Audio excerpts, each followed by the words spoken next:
All right, this is Demographic Review, page 1.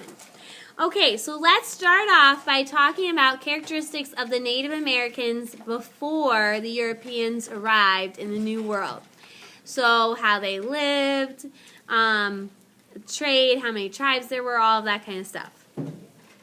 Anybody want to give me a characteristic they can remember? Kyle? Three-sister farming.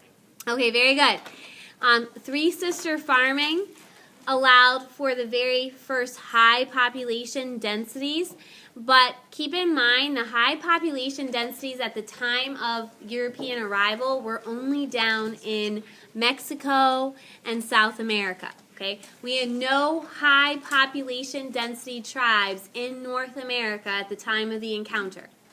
But three-sister farming was pretty much utilized by all American tribes. Okay, so they were, most tribes did include agriculture, but of course there were also nomadic tribes as well in North America. Okay, the only large civilization, a couple of large civilizations we had in North America were Cahokia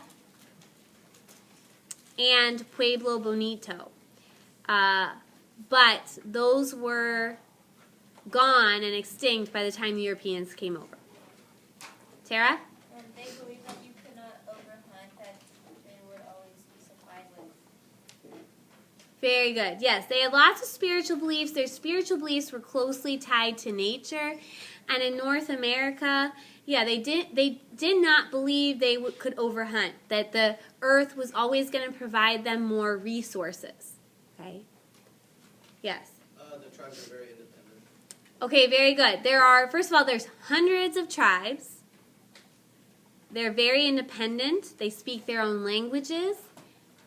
Were they completely peaceful?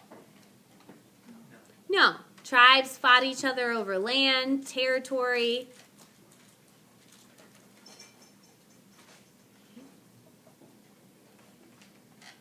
Anything else you know about the Native Americans, especially in North America at the time of the encounter?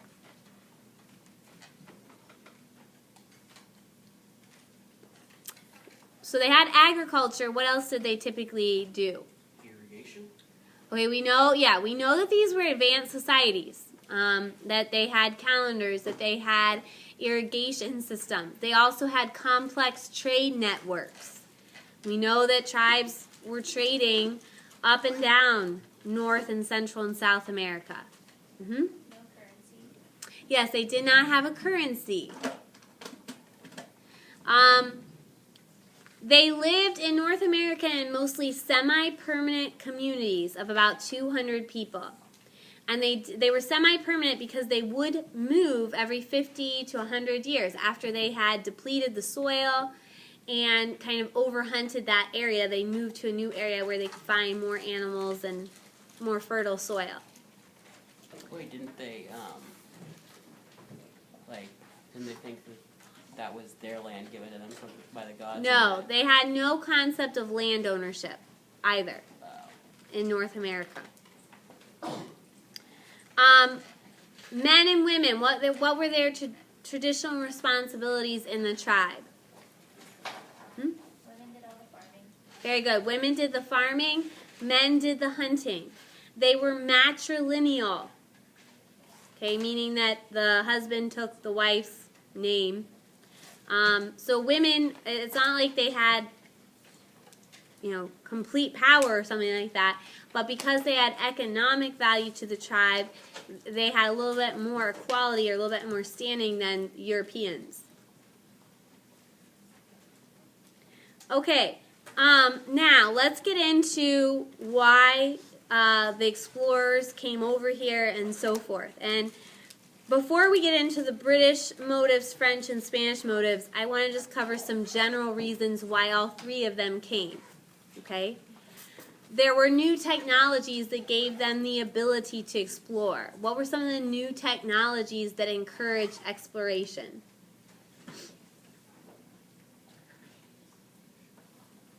The sextant? What was it called? It was something with the stars. Okay, yes, they could do better the compass, and being able to, the sailing compass, being able to tell where they were. Like clippers or your ship type? clipper ships will be a little bit later during the first industrial era, but they had improved shipbuilding. Okay, the printing press encouraged ideas. I was just gonna have you write reasons why they came. That little space right there. Just some general things are in the margin. And all of these people, once Columbus proves that the world isn't flat, okay, all of these people are looking for a Northwest Passage. What Columbus was really looking for, what all of the European explorers are going to look for, is a Northwest Passage, okay? A way to get to India and China for the trade, because there was no easy way there, okay? Guys at the back table, stop talking and chit-chatting because you're going to be a distraction to people around you who want to learn. Okay, now, British. Let's break it down by colonial region because we know the motives for coming here definitely shaped each region. Why did the people who settled in New England at Plymouth and Massachusetts Bay, what was their primary intention, Sarah? Religious freedom. Very good. Religious freedom. They were Puritans, they were Pilgrims. Puritans were, of course, non-separatists. Pilgrims were separatists. They disagreed with the Church of England. Middle colonies. What was their primary? And keep in mind, that's their initial reason for coming. But as you see the population of New England increase in the 1630s to 1670s, there's going to be more and more people who come to New England with more of an economic purpose, and that causes tension in that colony. Okay? Middle colonies. Why did people come to the middle colonies? So we're talking about Pennsylvania. You might even want to write down the colonies. Do you remember? Pennsylvania, New York, New Jersey, Delaware. Was it just to colonize? Well, yeah, some it's the most diverse reasons, okay? Some of them came for religious freedom, like the Quakers. Some came for economic reasons. Others, this is the most diverse ethnically colonial region because it was advertised. I mean, William Penn advertised Pennsylvania, which got Swedes and Dutch and Germans to come over, just for better opportunity. All right, what about the Chesapeake? Why did people come to Virginia and Maryland? So initially Jamestown and so forth. What were their motives? Get gold.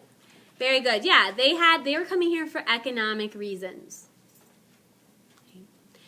Gold, and then many of the people came over here were indentured servants to those colonies, so they were coming over as an opportunity to eventually have their own land. Remember primogeniture? The first son in England inherited all the land, so if you were the second, third, fourth son, this was an opportunity for you to have land. Religion was not their primary intention, so you don't see religion play as big a role in the Chesapeake as it does in New England, although most of them are Anglican. Okay. Southern, then, what's the primary reason that they came? Is it economic, religious? It's mainly going to be economic again. And again, that's North Carolina, South Carolina, and Georgia. Okay, now we'll talk about the impact. Obviously, the British are coming here in general with the intent to colonize, with the intent to stay. And that's important. All of those four regions. All right, the French. Alex? Yeah, they're coming over here for one of two reasons. To make money in the fur trade. Or what was the other reason that some French people came? Huh? Okay, yeah, to explore, find the Northwest Passage, just like everybody else. Gold. Fur trade is kind of their version of gold. Spread the Catholic faith. Very good, yes, as Catholic missions. So because of their intent, they don't make a lot of permanent settlements. Their intent is not necessarily to permanently colonize and increase population. They have fur trading posts, they have missions,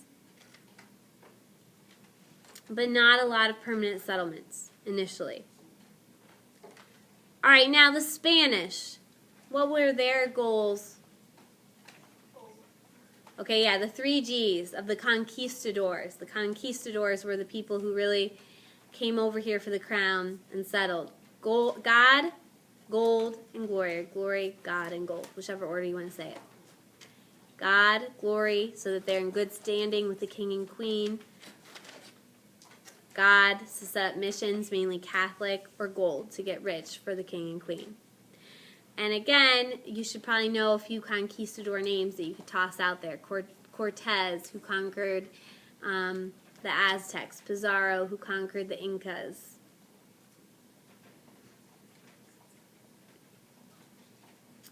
Okay, now, their motives for coming and how they settle when they get here influences their relationship with the Native Americans and the impact that they have on Native Americans. So, what can you tell me about the British relationship with Native Americans?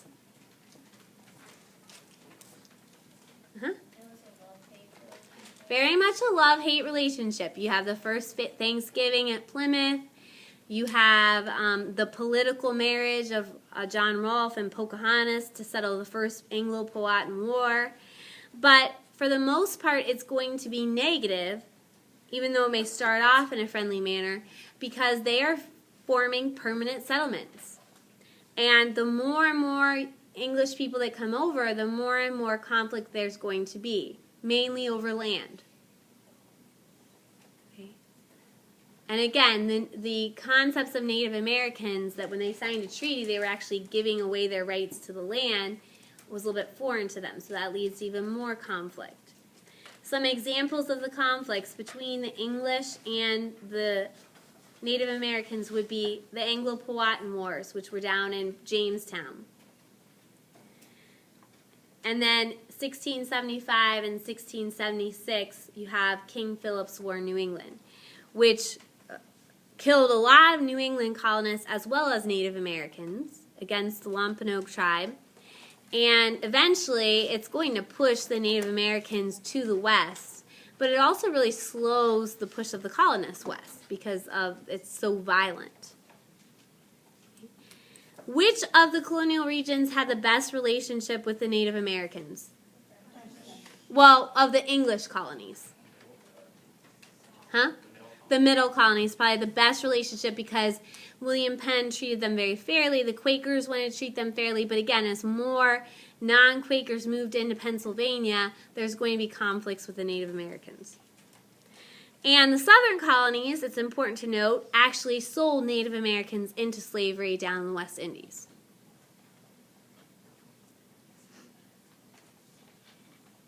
Now, how would we classify the French impact on Native Americans and their relationship? They probably had the best relationship with the Native Americans. They depended on Native Americans for the fur trade, so they had an economic relationship, and that's the difference. They also intermarried. All of these groups will intermarry, but they will intermarry. And again, they're not as big a threat to the Native Americans because they're not making permanent settlements. All right, the Spanish relationship with Native Americans. What are some things we would need to know about that relationship?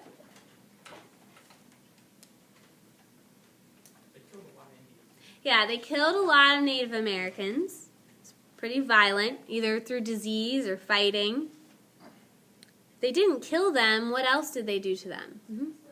Enslaved them through the encomienda system. Remember, the king and queen would give you the right to use the Native Americans as slaves if you promised to Christianize them. Again, Cortez will destroy the Aztecs. Pizarro will destroy the Incas. But one note where the Native Americans were successful was in New Mexico, where they rebelled against the Catholic missions there, and that was in 1680. And that's Pope's Rebellion. And they were successful at basically ousting the Spanish for about 150 years in that rebellion.